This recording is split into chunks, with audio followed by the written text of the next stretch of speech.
We are Dr. Chris and Dr. Zahn van Tulleken. And we're tracking down the most awesome, incredible, and epic things in the universe!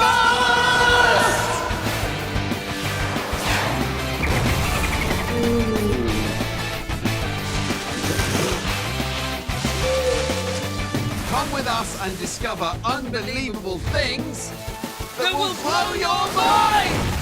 Blow Your Mind will be bringing you loads of top experts and scientists to help you find out more about some amazing stuff. From the Arctic to elephants, spaceships to sharks, and this week it's all about ice. Yes, frozen water. So, hold on to your brains. Here's what's coming up. Today, we'll show you some massive icebergs, or megabergs, as they break off from glaciers and can be as big as cities.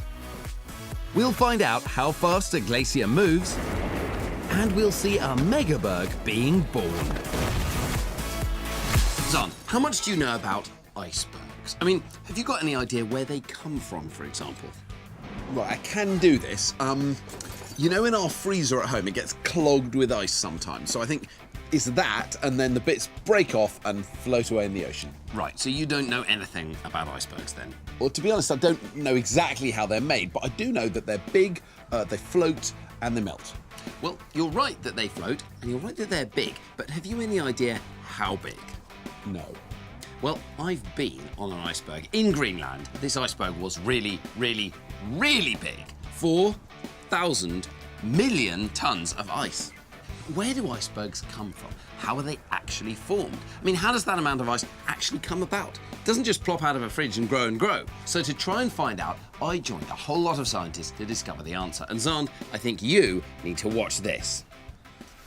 This amazing jumble of icy pinnacles and valleys, cracks and crevices is Store Glacier in Greenland, and it's one of the last unexplored wildernesses in the world.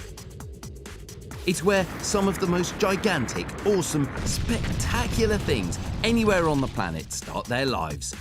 Icebergs. Some icebergs are massive and can weigh up to 20 billion tons and are as high as skyscrapers.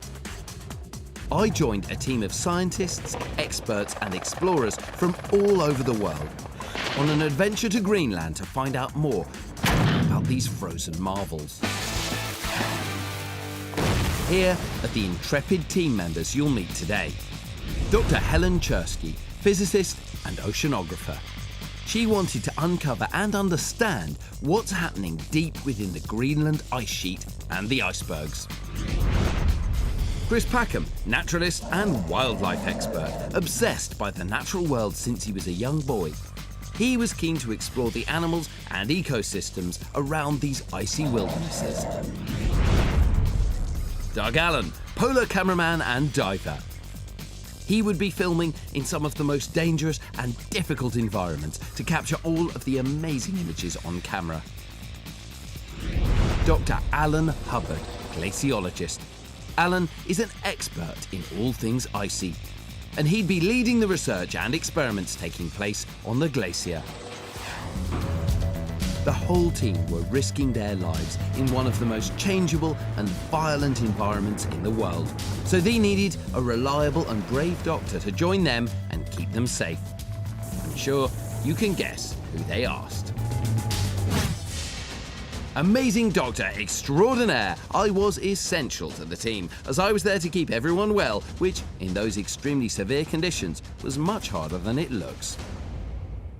Did you know that Greenland's glaciers pump out 20,000 icebergs a year? And 95% of all icebergs in the Northern Hemisphere come from Greenland, including the one that sank the Titanic. One of the mightiest of all Greenland's glaciers is Store. It's an incredible landscape of ice with cliffs beyond your imagination. Everything is a creaking, crunching wonderland of ice. It's so massive, it's hard to take it all in, even when you're there. Store Glacier is about the same length as 4,000 football pitches. 4,000 very slippery football pitches, that is. 4,000 super slippery football pitches? That is impressive. Let's have a look. Gladly. Store Glacier is on the west coast of Greenland, and it's basically a 400-kilometre river of solid ice. Where it meets the sea, it has a cliff of ice that's an unbelievable 8 kilometres wide. That's more than 4 miles. The team based ourselves here, in a camp overlooking that ice cliff. All of this ice is moving. It's creeping downwards all the time. And partly that's happening because of gravity pulling the ice downwards towards the sea, down here to where icebergs carve off the front. But if that was the only thing that's going on, we wouldn't see as many icebergs down here as we do. So there's something else. Physicists like Helen study how the world works, and although they're really clever, there's still loads of things they haven't got the answers to yet, especially about glaciers and icebergs. This astonishing glacier releases a mind-boggling 15 billion tonnes, yes, 15 billion tonnes of ice into the sea every year, and the scientists wanted to find out how. On our very first day in camp, polar cameraman Doug Allen was already filming a small iceberg starting life. This process is called calving. Calving? Calving? Isn't that what a cow does when it's giving birth? So, is a cow giving birth to an iceberg? No. Is an iceberg giving birth to a cow? Sometimes I worry about you, Zam. I really do. Calving is also the name of the process when bits of a glacier break off to create a brand new iceberg. So just to be absolutely clear, are there any cows involved in this? No. So how do we know that something as gigantic and as heavy as the Store Glacier can move in the first place? It's too slow to see. I'm glad you asked. Take a look at this. These are time-lapse pictures of the glacier, and we could work out that it was constantly moving. So the first challenge for the team was to work out exactly how fast it moved. Alan Hubbard is a glaciologist, an expert in glaciers. He came up with a plan to measure the speed of the glacier. If he attached a GPS tracker to the front of the glacier, then he'd be able to record its speed and find out more about what happened when these calvings occurred. This was incredibly dangerous. To do this, Alan would have to find a part of the glacier that looked like it could crumble soon, but hopefully not whilst he was on top of it attaching the tracker. Alan had decided that this was the moment to attempt this hair-raising experiment, so they started getting their gear ready. He's calculated that if we put this device on, during the time that we're here, it will break free, and we'll get all the measurements up to that point. And that's cutting edge. I mean, you know, that's science at the edge. There wasn't enough room in the chopper for a camera team, so Chris Packham volunteered to take the camera and film this himself.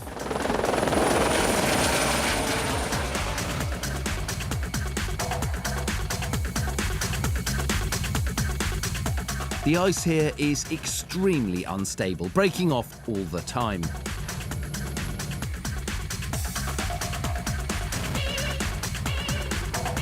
Alan needed to be dropped on top of a precarious ice tower. Can you get on that?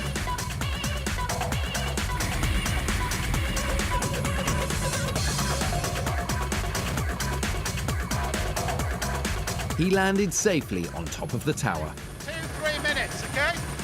but needed to work quickly to fix the GPS tracker.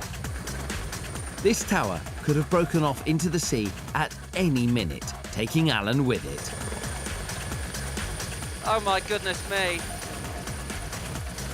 Just look at where he is. Frankly, that is astonishing. But where Alan is perched on top of this part of the glacier, there has to be a 100-metre drop. And he's got a couple of minutes to get that drill and get that material in. And frankly, if there's any movement on the ice, there is no chance.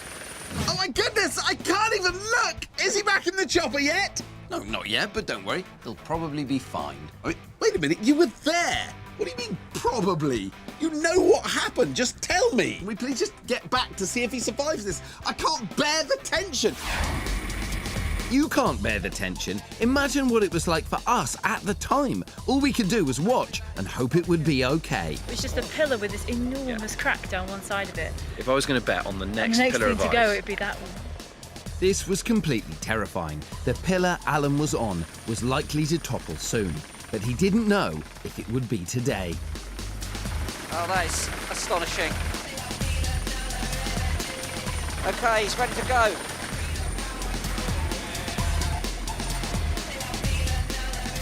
Thankfully, after only 4.5 minutes, he'd done it.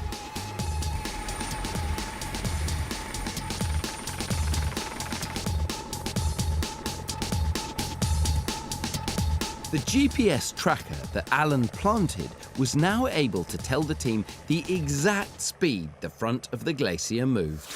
I cannot believe how dangerous that was. The things people put themselves through for science. I know, that really was massively dangerous, but scarily, less than 24 hours later, this happened.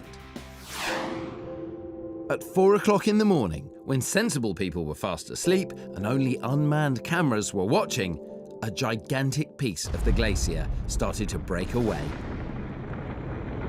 Look at that. A massive section, including the very tower that Alan was standing on, has tumbled into the sea. It was now part of an iceberg and had taken Alan's GPS gizmo with it.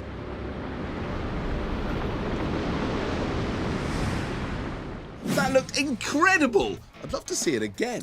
I'd love to see it again as well, so let's have an instant replay. Hey, replay guys! What a sight to behold. It was awesome. The cliff started to break up and fall into the sea, but then the mass of ice that's under the water rose up to the surface, causing that huge wave to form. Luckily, the GPS tracker recorded some interesting and useful results before it was swept into the sea. Quite revealing. Its mean velocity is about 25 metres a day. That's just under 10 kilometres a year right at the ice front.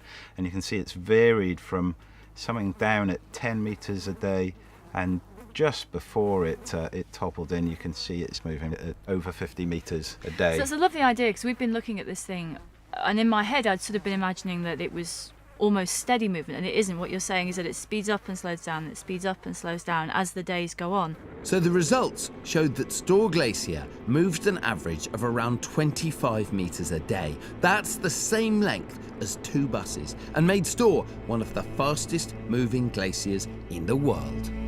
It's absolutely mind-blowing that something so humongous, so dense and hard can travel the same distance as the length of 2 double-decker buses pretty much every day. It's phenomenal. It's astonishing. It's almost magical when you see the film run at high speed. Let's watch it again. It's like watching some kind of army marching or someone spreading icing on a cake. Yes, but I think even you would find it hard to get through this cake. Anyway, how do you think this glacier, or any glacier, keeps moving? Gravity is pulling it down toward the sea, but there is something else helping it along. Any idea what? A very strong whale with a big rope attached to its tail. I'm not even going to answer that. Okay, is it a crab the size of New York City? Zond, you're being pathetic, and you're going to make me crabby in a minute. All right, there's no need to be nippy. Get it? Crab, pincer, nippy? Forget it. I would have loved to have been with you in real life, though, and actually seen that. Can we see some more of what you did? Well, you can, but I'm afraid you're going to have to wait. But make sure that you come back, because there is tons, literally tons, more ice to see. So much, it will blow your mind.